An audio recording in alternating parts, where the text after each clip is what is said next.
Bismillahirrahmanirrahim. Assalamualaikum semuanya.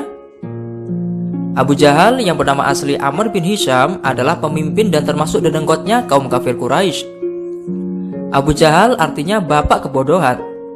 Dia adalah salah seorang pemimpin penduduk Mekah yang terkenal akan permusuhannya terhadap kaum muslim. Di dalam kisahnya, Abu Jahal kerap menghalangi, menghina dan mencelakai Rasulullah SAW dan juga kaum muslimin. Sehingga Abu Jahal dijuluki Fir'aunnya umat Islam. Namun di akhir hidupnya, Allah mematikannya dengan tragis melalui tangan dua pahlawan anak remaja dan Abdullah bin Mas'ud. Abu Jahal telah dicatat dalam Al-Quran sebagai salah satu ahli neraka jahanam. Lalu seperti apa kisah lengkapnya?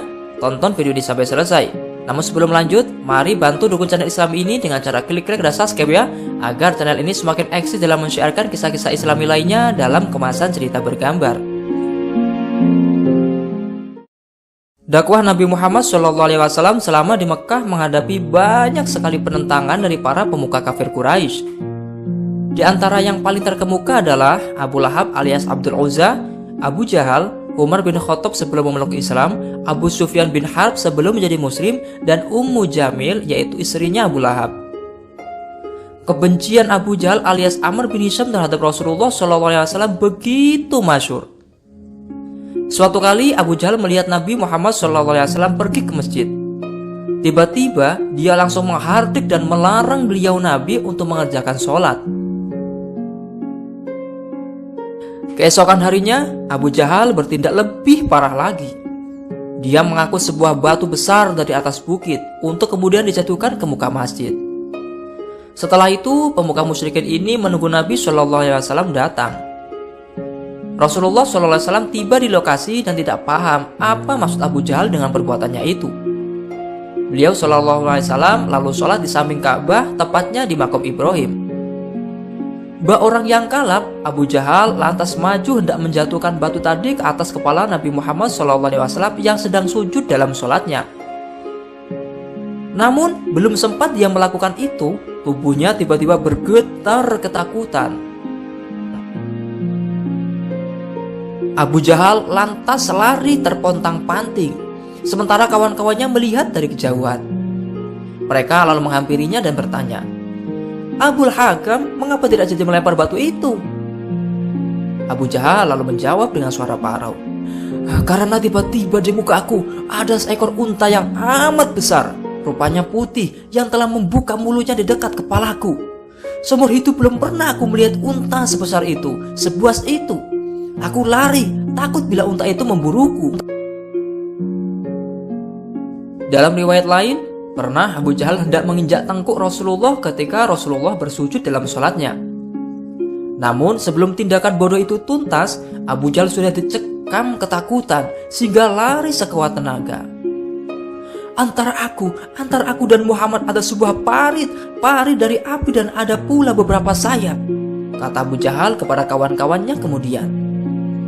Itulah asbabun nuzul surat Al-Alaq ayat 15-19, yang artinya, "Ketahuilah, sungguh jika dia tidak berhenti berbuat demikian, niscaya kami tarik ubun-ubunnya, yaitu ubun-ubun orang yang mendustakan lagi durhaka.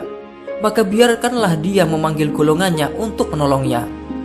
Kelak kami akan memanggil malaikat Zabaniyah, sekali-kali janganlah kamu patuh kepadanya, dan sujudlah dan dekatkanlah dirimu kepada Tuhan." Kisah lainnya terjadi ketika Nabi SAW sedang berada di masjid bersama dengan beberapa sahabat. Ketika lewat, Abu Jahal mendapati beliau SAW sedang melaksanakan sholat. Dia pun segera menemui teman-temannya. "Apa tidak ada di antara kalian memiliki kotoran dari 9 binatang yang sudah lama dan membusuk?" tanya dia. Uqbah bin Abi Mu'aiz lalu membawakan kepadanya kotoran yang dimaksud. Abu Jahal lalu melemparkan kotoran ke atas kepala Nabi SAW yang sedang sujud di masjid. Melihatnya, orang-orang musyrikin itu tertawa terbahak-bahak. Waktu itu keadaan kaum muslimin masih sangat lemah. Mereka tidak berani melawan Abu Jahal dan komplotannya. Fatimah dengan tergopoh-gopoh mendatangi masjid. Putri Rasulullah SAW itu langsung membuang kotoran dari atas kepala ayahandanya. Sesudah itu, barulah Nabi SAW mengangkat kepalanya dari sujudnya, seraya berdoa, "Ya Allah, hanya kepada Engkau aku menyerahkan keadaan kaum Quraisy." Mendengar doa itu, Abu Jahal dan kawan-kawannya justru semakin keras tertawa terbahak-bahak. Mereka mengejek Rasulullah SAW. Nabi SAW memilih tidak meladeninya untuk kemudian pulang ke rumah. Begitulah kejahatan dan kebengisan Abu Jahal kepada Rasulullah SAW. Namun Allah benar-benar melindungi Rasulullah SAW dan membalas perbuatan Abu Jahal dengan tragis di perang Badar. Ketika pasukan kaum muslimin sudah mendekati kemenangan, saat itu sebagian pasukan kaum Quraisy sudah terpukul mundur. Abu Jahal dengan kesombongannya merasa yakin bahwa ia masih bisa memenangkan peperangan itu dan menghancurkan kaum muslimin. Abu Jahal lalu berteriak-teriak di antara pasukan Quraisy untuk memotivasi mereka agar jangan mundur dari medan peperangan. Abu Jahal dengan kudanya mengelilingi pasukan Quraisy, sementara kaum muslimin mengawasinya. Kemudian datanglah dua orang anak remaja berusia belasan tahun yang bertanya kepada Abdurrahman bin Auf radhiyallahu anhu. Keduanya datang dari kiri dan kanan Abdurrahman seraya bertanya, "Wahai paman, tunjukkanlah padaku mana Abu Jahal." Lalu Abdurrahman bertanya, "Wahai anak saudaraku, apa yang akan kamu lakukan?" Dia menjawab, "Aku diberitahu bahwa dia mencaci maki Rasulullah SAW. Demi zat yang jiwaku berada di tangannya, jika aku melihatnya, maka dia tidak akan luput dari incaranku hingga ada yang mati terlebih dahulu di antara kami." Ketika melihat Abu Jahal yang sedang berkeliling di antara pasukan Quraisy, kemudian Abdurrahman menunjukkan kepada kedua anak tersebut orang yang ditanyakannya. Maka seketika itu juga keduanya melesat mendatangi Abu Jahal. Padahal ketika itu Abu Jahal masih dikawal oleh pasukan Quraisy yang tersisa dan sulit untuk ditembus. Karena kedua anak tersebut bertubuh kecil sehingga keberadaannya tidak terlihat oleh pasukan pengawal Abu Jahal. Ketika peluang datang, salah seorang di antara anak itu menyerang Abu Jahal. Dia melayangkan pedangnya dan mengenai kaki Abu Jahal pada pertengahan betisnya. Kemudian Abu Jahal jatuh dan kedua anak itu melancarkan serangannya kembali. Tetapi Ikrimah, anak Abu Jahal yang ketika itu belum memeluk Islam, menyabet pundak salah seorang anak itu. Lengan anak itu hampir lepas tetapi masih menempel pada tubuhnya. Kemudian anak itu mundur sambil menyeret lengannya. Tatkala lengannya semakin membuatnya tersiksa, dia menginjakkan kaki ke lengannya itu dan menariknya hingga lepas dari tubuhnya.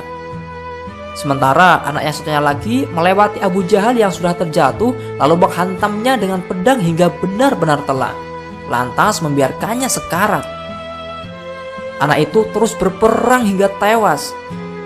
Adapun nama anak yang lengannya terputus adalah Mu'az bin Amr bin Al-Jamuh, sementara yang tewas bernama Mu'awiz bin Afra. Ketika Abu Jahal masih dalam keadaan sekarat dan masih dapat berbicara, bahkan masih dapat menunjukkan kesombongannya kepada Ibnu Mas'ud. Setelah terjadi percakapan di antara keduanya, kemudian Abdullah bin Mas'ud membunuh Abu Jahal dan membawanya ke hadapan Rasulullah SAW. Lalu para sahabat mendekati Rasulullah dan jenazah Abu Jahal. Kemudian beliau bersabda, "Inilah Fir'aun umat ini." Akhirnya kaum muslimin berhasil memenangkan perang Badar dan juga membunuh para pemimpin kafir Quraisy. Salah satunya adalah orang yang permusuhannya paling keras dengan kaum muslimin, yaitu Abu Jahal. Dari kisah ini, semoga kita bisa memetik manfaat meneladani akhlak Rasulullah SAW dan dapat menerapkannya dalam kehidupan kita sehari-hari. Semoga kita semua diakui umat Rasulullah SAW dan berhak mendapatkan syafaatnya di akhirat kelak. Amin. Mari kita bersama membaca sholawat kepada Nabi Muhammad SAW. Sholawat Nabi Muhammad, Allahumma sholli wa sallim ala Sayyidina Muhammad. Jangan lupa subscribe channel Muqtadil Anwar ya.